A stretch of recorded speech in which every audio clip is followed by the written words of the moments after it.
12절서부터 17절까지 봉독해 올리겠습니다. 모세가 여호와께 아뢰되 보시옵소서, 주께서 내게 이 백성을 인도하여 올라가라 하시면서 나와 함께 보낼 자를 내게 지시하지 아니하시나이다. 주께서 전에 말씀하시기를 나는 이름으로도 너를 알고 너도 내 앞에 은총을 입었다 하셨사온즉 내가 참으로 주의 목전에 은총을 입었사오면 원하건대 주의 길을 내게 보이사 내게 주를 알리시고 나로 주의 목전에 은총을 입게 하시며 이 족속을 주의 백성으로 여기소서. 여호와께서 이르시되 내가 친히 가리라.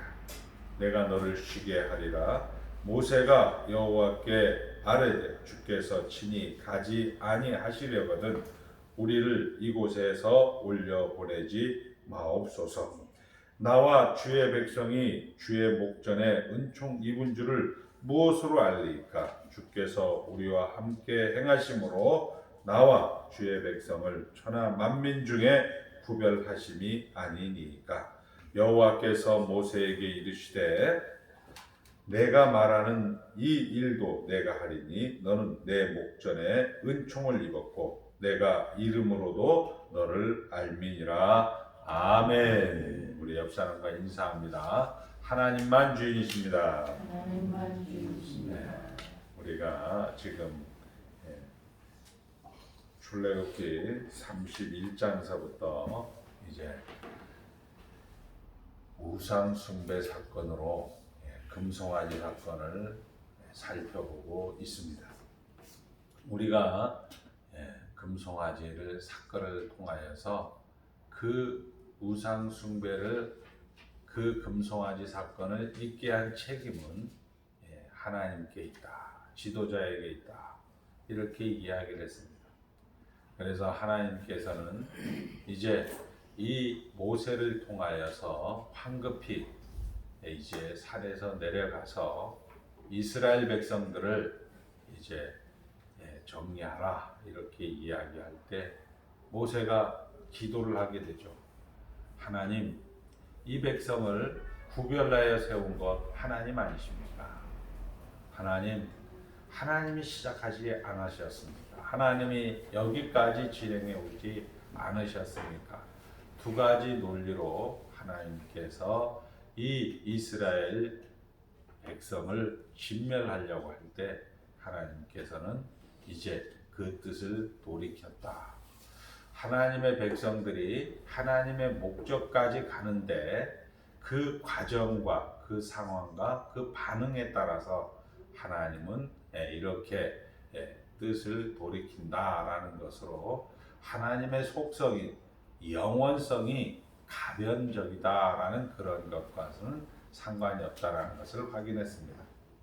두 번째, 우리가 이제 이 모세가 통해서 우리가 확인할 수 있었던 것은 인생은 참 짧다. 그리고 인생은 짧은 인생길 가운데 죄만 짓더라. 그리고 그 죄만 짓는 인생 가운데서 일반 은총을 가지고 만족할 그런 돈이나 권력이나 그리고 세상의 모든 건강이나 이런 모든 것들로, 명예나 이런 것들로 만족할 인간들이 아니고 하나님께서 영혼을 사모하는 마음을 주어서 하나님의 은혜가 필요한 자다라는 것을 이 모세는 40년 이 이스라엘 백성들을 광야길을 인도하면서 확인한 결론이었습니다. 그리고 이제 그날의 3,000명을 죽임으로써 하나님께서 이 하나님이 하나님 되심, 즉 하나님이 자기 자녀들을 만들어가는 그 자식 만들기, 징계를 통하여서 하나님의 사랑을 다시 한번 확인하게 되었고, 결국 하나님의 그 사랑은 우리가 순종이 제사보다 낫다라는 것으로 결국 하나님과 하나 될 때, 나는 포도나무여 너희는 가지니 이렇게 얘기해서 포도나무가 결국 열매를 맺으려면 가지가 그 열매를 맺으려면 포도나무에 붙어 있듯이 너희도 내 사랑 안에 거하라. 이렇게 하면서 하나님의 사랑은 결국 자식 만들기, 징계라는 것으로 여러분들에게 그 기준이 되는 것은 순종, 어떤 요구나 명령에 복종하는 것이 아니라 그 주어진 상황과 환경과 그 사건을 하나님으로 채워가는 것으로 기준을 삼고, 그 하나님으로 채워가는 것을 기준으로 삼지 못할 때도 하나님께서는 자식 만들기, 즉 사생자요 하나님의 아들이 아니라고 말씀하시면서 하나님께서는 이스라엘 백성들을 인도해 간다라고 이야기합니다. 그리고 오늘 이제 33장에 넘어와서 하나님께서 이제 진멸하고 그것을 다 뜻을 돌이켰고 징계하면서도 하나님의 사랑을 확인했는데, 하나님이 우리식으로 표현하면 약이 올랐는지, 야 좋다, 내가 너희들 하는 꼴을 보니까 나는 너희들하고 인도에 가지는 않겠다. 내가 주의 사자만 보낼 테니까 그 주의 사자가 너희들 인도에 갈 거고 나는 너희들하고 함께 하지 않겠다. 이렇게 이제 모세에게 이야기를 하죠. 모세가 이제 여러 가지 이제 하나님 앞에 만날 그런 내용들을 기록하고 난 다음에 오늘 기도하면서 기도라기보다 거의 하나님 앞에 명령하는 거죠. 여기 12절에 보니까 이렇게 기록이 되어 있습니다. 모세가 여호와께 아뢰되 보시옵소서. 하나님 이게 뭡니까? 이런 식으로 이야기를 하고 있고, 그리고 여기소서 보시옵소서 이렇게 이야기하면서 마치 하나님 앞에 명령하는 그런 내용들을 오늘 우리 본문에서 볼 수가 있는 것입니다. 자, 결국 하나님께서 이제 이 백성들과 함께하지 않겠다고 하니까 이 모세가 하나님 앞에 기도하는데, 이건 기도라기보다는 하나님께 떼를 쓰며 덤벼드는 그런 모습을 우리가 우리 본문에서 볼 수가 있습니다. 그것을 하나님은 너무나 쉽게 받는 거예요. 14절 우리 다 같이 읽겠습니다. 시작. 여호와께서 이르시되 내가 친히 가리라. 내가 너를 쉬게 하리라. 무슨 하나님이 꼭 약 올리는 것처럼 난 너하고 같이 안 놀아. 너하고 함께 안 하겠어. 어떻게 어머니가 그럴 수가 있습니까? 어머니가 왜 나에게 그렇게 할 수 있습니까? 그래 알았다. 이게 말이 안 되는 거잖아요. 그러나 그 부모이기 때문에 이야기를 우리가 충분히 이해할 수 있는 것처럼 오늘도 그런 아버지 하나님의 사랑으로서 이런 내용을 이제 기록하고 있다라는 것을 우리가 알 수가 있는 거죠. 자, 그런데 하나님은 너무 쉽게 그래 해주겠다. 너를 친히 같이 가고 친히 너를 쉬게 하리라. 물론 이스라엘이 잘못했습니다. 그러나 하나님께서는 여기에서 처음부터 알고 시작한 일이 아닙니까? 그리고 그런 하나님의 백성들을 제사장 나라 삼으려고 구별한 거 아닙니까? 이렇게 지금 모세는 이야기를 하는 거죠. 우리가 여기에 16절에 보면 나와 주의 백성이 주의 목전에 은총을 입은 줄을 무엇으로 알리까? 주께서 우리와 함께 행하심으로 나와 주의 백성을 천하 만민 중에 구별하심이 아닙니까? 이렇게 이야기합니다. 우리가 이제 모세를 통하여서 이스라엘이 잘못했습니다. 그러나 나는 너희 하나님이 된다. 아브라함의 하나님, 이삭의 하나님, 야곱의 하나님이 된다. 하나님이 시작하셨습니다.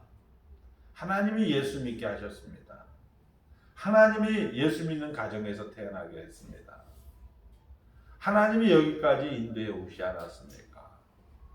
그리고 내가 실패하면, 이스라엘 백성이 실패하면 하나님이 원래 가지셨던 목적, 천하 만민을 구원하려고 하는 목적은 실패하지 않습니까? 라는 논리를 가지고 이 모세는 이제 하나님 앞에 기도하게 되는 겁니다. 자, 그런데 이런 것들이 결국 모세만의 어떤 특별한 특권이냐 하는 겁니다. 우리가 신명기 18장 15절을 보면 내 하나님 여호와께서 너희 중 내 형제 중에서 나와 같은 선지자 하나를 너를 위하여 일으키시니 너는 그를 들을지으니라 이렇게 말씀이 있습니다.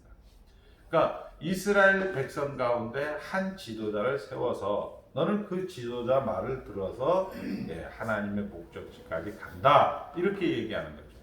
결국 이스라엘 역사에서 모세를 종으로 세우셨듯이 일으킬 그 구약 성경 내내 끝없이 일으킬 선지자들을 말하나 궁극적으로는 우리가 잘 아는 예수 그리스도에게서 이 모든 것이 실체가 되고 성취가 되는 것을 알게 되어집니다.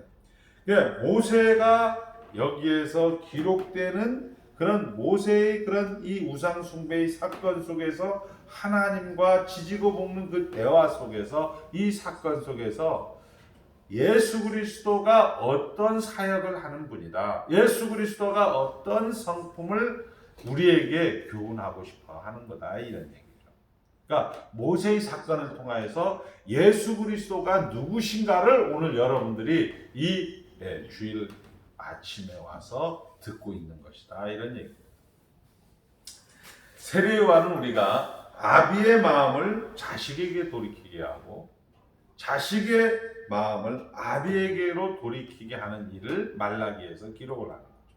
그러니까 예수님은 아버지의 마음을 자식에게로 돌이키게 하고 자식들의 마음을 아버지에게로 돌이키게 하는 일을 하는 것이 예수 그리스도다 이렇게 이야기를 하는 겁니다. 자, 그래서 우리가 이 모세, 예수 그리스도, 엘리야, 모세, 구약의 대표적인 율법과 선지자의 상징입니다. 마태복음 17장의 변화산의 사건에서 우리가 모세를 위하여, 엘리야를 위하여, 예수를 위하여 초막 셋을 짓겠다고 하는 이 구약의 대표적인 율법과 그리고 선지자의 상징인 모세와 엘리야와 그리고 예수 그리스도를 등장시키면서 1차적인 의미는 예수 그리스도는 모세를 성취한 분이다. 엘리야를 성취한 분으로서 예수 그리스도다. 구약의 성취로서 예수 그리스도다라고 이야기할 수 있으나 중보자라고 하면 양 당사자, 하나님과 죽을 인간과의 사이에서 화해와 그리고 이 연합, 중재하는 그런 의미로서 우리가 중보자를 알고 있다면 오늘 우리 성경은 이렇게 기록을 하고 있습니다. 하나님이 이 백성을 진멸하고 너를 큰 나라가 되게 하리라 이렇게 이야기하는 것을 우리 본문에서 알 수 있습니다. 한번 따라합니다. 하나님이 이 백성을 진멸하고 너를 큰 나라가 되게 하리라. 자, 하나님이 이스라엘 백성은 진멸하고 모세를 통하여서 큰 나라가 되게 하겠다라고 이야기하고 있는 거죠. 결국 우리가 알고 있는 중보자라는 것은 하나님과 우리 사이에 중재를 하는 거예요. 하나님과 우리 사이에 화해를 시키고 야야야 얘기 들어보니까 이 사람 너 그런 뜻에서 얘기한 거 안 같아. 너를 생각해서 이렇게 얘기하다 보니까 너가 좀 잘못 들은 것 같아. 이렇게 해서 중재하고 화해시키는 것을 우리는 중보자라고 생각을 하는데 여기 하나님께서 이스라엘을 하나님의 공동체로 자기 백성으로 삼는 것을 그 중에 한 지도자를 세우겠다라는 얘기는 결국 그 지도자를 세움으로써 말미암아 하나님은 그 지도자와 갖는 관계가 전체와 갖는 그런 관계와 같다 이렇게 얘기하고 있는 거죠. 이것을 우리는 신학적으로 대표성이다 이렇게 얘기합니다. 예수 그리스도의 대표성, 아담의 대표성. 자, 한번 따라합니다. 중보자란 대표성입니다. 그러니까 이스라엘 공동체 안에서 한 사람을 세운다. 그 세운 사람이 큰 나라를 이루게 하리니, 이런 성경 말씀을 모세의 사건 속에서 예수 그리스도가 어떤 일을 할 것이며 어떤 속성의 소유를 한 사람인가, 어떤 소유한 분인가라는 것을 설명을 하고 있다.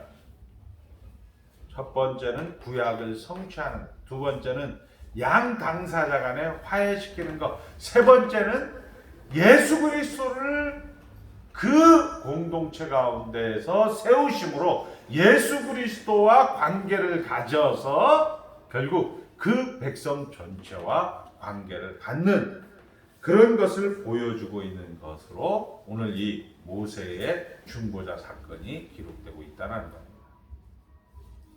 이것은 우리가 잘 아는 대로 한번 로마서 9장으로 가보겠습니다. 로마서 9장 말씀을 한번 찾겠습니다.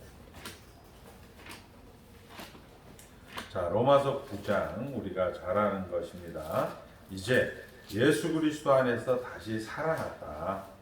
우리가 죄와 허물로 죽었다. 그러나 예수 그리스도 안에서 다시 살아났는데 내 족속들, 이스라엘 백성들이 이제 유대교를 믿고 있기 때문에 사도 바울이 안타까움으로 1절서부터 3절까지 한번 보겠습니다. 다 같이 시작. 내가 그리스도 안에서 참말을 하고 거짓말을 아니하노라.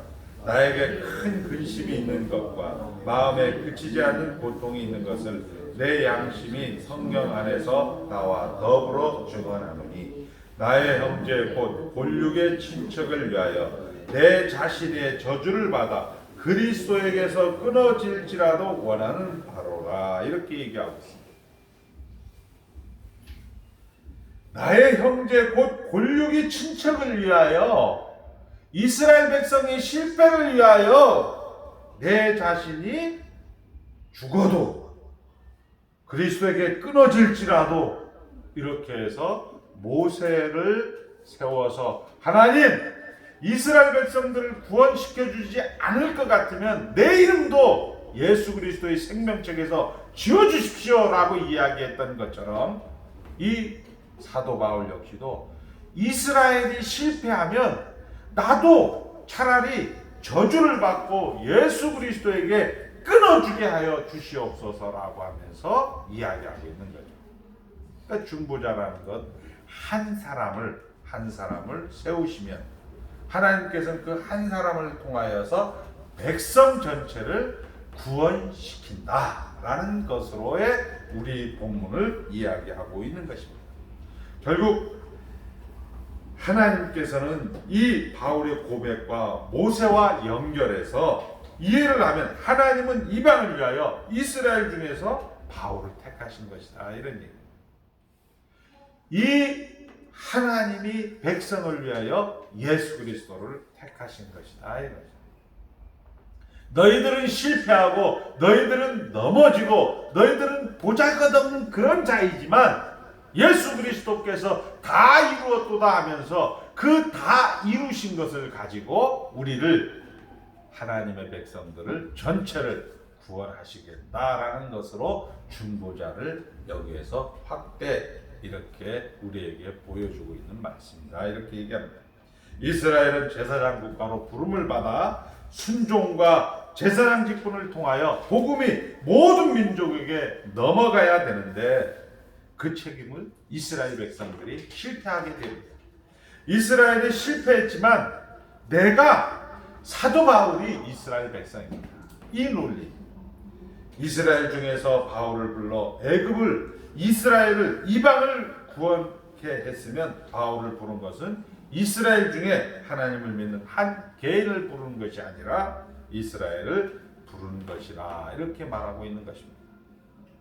자, 한번 우리가 이 예수 그리스도의 그런 실체이신 모세, 이 예표인 모세와 이 사도 바울을 통하여서 예수 그리스도가 어떤 일을 했다라는 것을 우리가 이제 확인하고 있는 거죠.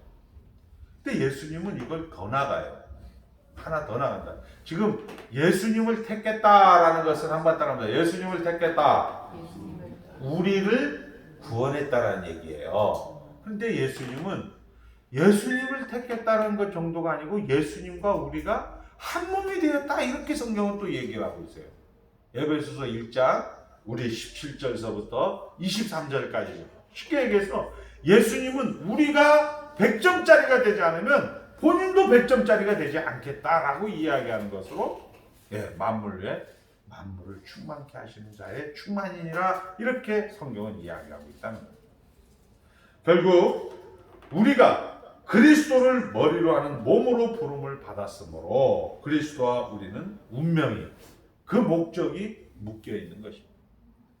성부 하나님과 성자 하나님 사이를 분리시킬 수 없듯이 성자 예수님과 그의 하나님의 백성들을 분리시킬 방법이 없는 것입니다. 언제나 하나님은 우리 편이다라는 얘기입니다. 한 번 더 합니다. 언제나 하나님은 우리 편입니다. 우리 편입니다.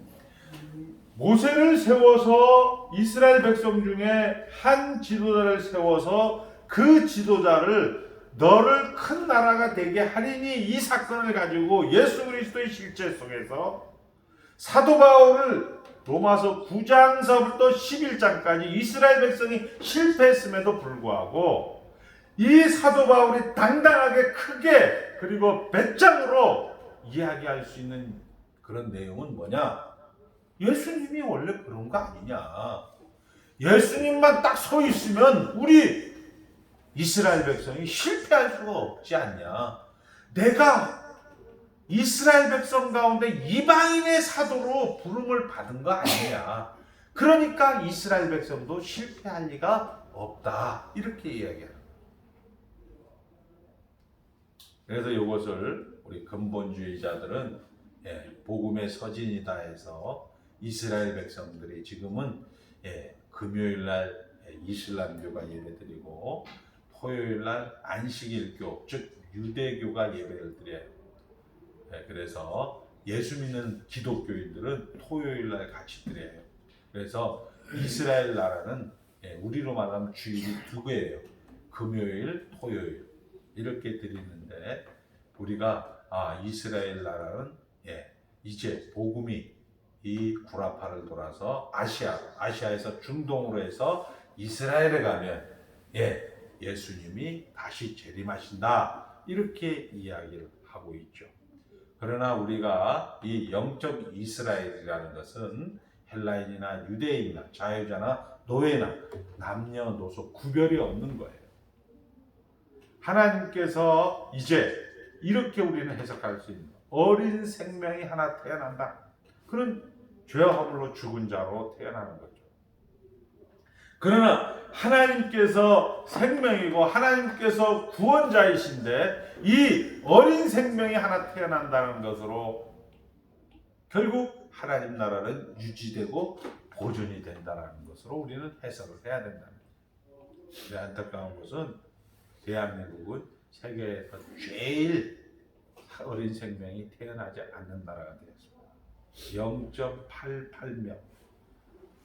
예전에 불란서가 0.89명까지 갔었는데, 한 가임 여성이 애를 낳는 횟수가 0.88명으로 지금 한국은 세계 최저로 떨어져 있습니다. 하나님께서, 여러분들이 이제 애를 안 낳는다는 것은 하나님께서 이 나라를 포기했다, 이렇게 우리는 생각할 수가 있는 거예요. 결국 그의 백성을 하나님과 분리시킬 수 없듯이 예수 그리스도와의 하나님 관계는 예수 그리스도 안에 있는 모든 성도들과 하나님과의 관계인 셈입니다. 이것을 중보자다, 이렇게 이야기하고 있는 거예요. 하나님을 종을 세우셨다는 것은 그 전체를 하나님이 그의 백성으로 포기하지 않으셨다. 한번 따라합니다. 지금도 목사님, 장로님, 집사님이 있다. 이러면 하나님은 지금도 하나님은 우리 편을 들고 있다라는, 그의 백성 전체를 포기하지 않으셨다는 사실. 이것을 여러분들이 놓치지 말아야 됩니다. 우리 교회 가운데서 이런 부분들이 많이 오해가 되어서 미국 같은 데면 윌로우 클리닉 처치, 수정교회, 세들백 교회 이렇게 큰 메가 처치들만 이야기하는데요. 제가 지난주에 어떻게 우연히 이야기를 나누다 보니까 미국 같은 데는 우리 얘기하는 개척교회가 더 많이 있대요. 시골 그런 데도. 근데 그 시골 그런 데에서 목회하는 교회들이 그들이 시작 자체는 우리처럼 이렇게 사례를 받고 이렇게 교회를 하는 것이 아니고 평상시엔 같이 일을 하다가 주말에는 와서 설교를 하고 이렇게 하면서 그 교회를 유지하고 보존한다는 것을 제가 들은 적이 있습니다. 그런데 우리 한국은 이상하게 이런 부분들이 되지 않다가 보니까 목회도 포기해버리고 인생도 포기해버리는 그런 경우를 너무나 많이 보게 되는 거죠. 비단 이것은 목사뿐만 아닌 거예요. 집사님들도 그렇고 장로님도 그렇다는 거예요. 장로님들이 어떤 문제가 생겨서 집사님들이 어떤 사건이 생겨서 그 교회를 떠나거나 그 공동체를 떠나게 되어지면 예배당을 안 다녀버려요. 아예 포기해버리는 경우를 우리는 너무나 많이 보게 되는 조국교회 형편을 보게 됩니다. 어떻게 우리나라에서 안나가 교인이 가나안 교인이라고 하죠. 이런 것들이 조국교회는 너무나 평비한 거예요. 모세를 세워서 지금도 하나님께서 이런 부분으로 하나님께서는 하나님의 백성들 전체를 포기하지 않는다라는 것을 여러분들이 딱 각인이 되어진다면, 하나님의 말씀으로 여러분들이 은혜가 여러분들 가운데 있게 되어진다면 하나님은 언제나 우리 편을 들고 있다는 것을 여러분들이 알게 되어진다면 그렇게 쉽게 가나안 교회로 되지는 않는다 이 얘기죠. 자, 그 전체를 하나님이 그의 백성으로 포기하지 않으시며 그 약속을 지키고 계신다는 증거인 것입니다. 이 모세의 이 우상숭배 사건을 통하여서 예수 그리스도는 어떤 분이다라는 것을 우리에게 소개하고 있는 것이죠. 우리는 실력이 없습니다. 부족한 것밖에 없습니다. 그런 의미에서 어린아이가 태어나는 것은 아직도 하나님이 인류에 대하여 희망과 약속을 가지고 그리고 지키고 있다는 증거입니다. 아이가 태어날 때마다 죄인으로 태어납니다. 그러나 그렇게 죽어갈 아이를 하나님이 태어나게 하실 그런 것은 아니라는 것입니다. 구원하시려고 새 생명을 계속 허락하시는 것입니다. 교회가 서고, 자, 아까 서도 얘기했습니다. 교회가 서는데 자꾸 우리는 이것을 우리 관습과 우리의 풍습에 따라서 자꾸 재단하고 그것을 하다 보니까 오히려 이 본질이 결론의 본말이 전도가 되어서 꼬리가 몸통을 쳐서 목사님들이, 장로님들이, 집사님들이, 권사님들이 유리방황하는 것들이 너무나 많이 있더라 이거죠. 자, 교회가 서고 그 안에 하나님이 종이 서는 것은 하나님이 신실하시고 은혜로우시고 자비롭고 그분의 일을 행하고 계시며 구원 역사를 계속 이어가고 있다는 증언입니다. 이제 말씀을 정리합니다. 로마서 8장 31절서부터 34절을 우리 다 같이 찾아서 읽겠습니다.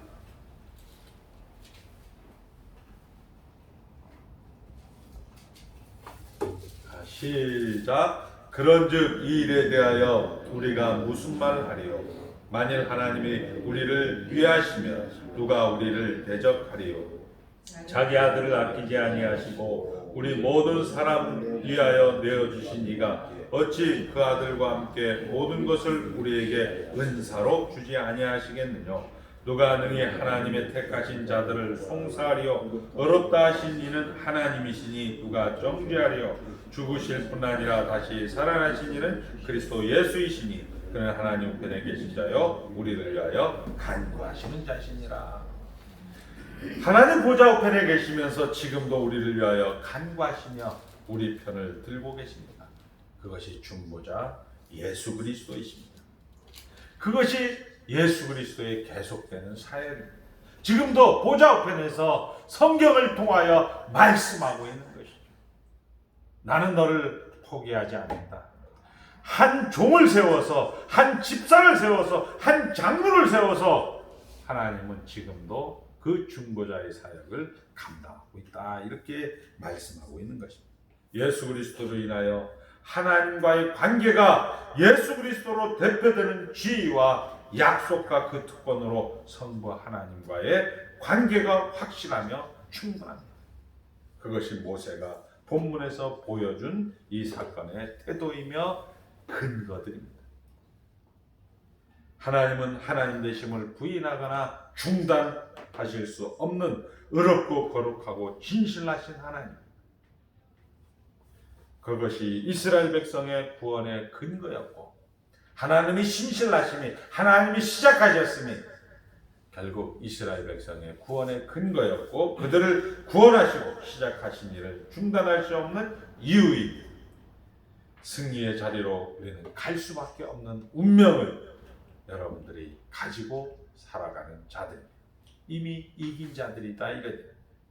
오늘 우리 모두가 하나님의 자녀인 것을 하나님이 돌보심과 하나님이 시작하시고 진행하시고 결국을 만드시는 일에 여러분들이 동참하고 있다는 것을 성령 하나님께서 여러분들에게 가르치시는 것으로 여러분들이 아멘하시고 그것을 아는 기쁨과 든든한 믿음의 토대가 되시기를 주의 이름으로 축원드립니다. 기도하겠습니다. 하나님 아버지, 이스라엘 백성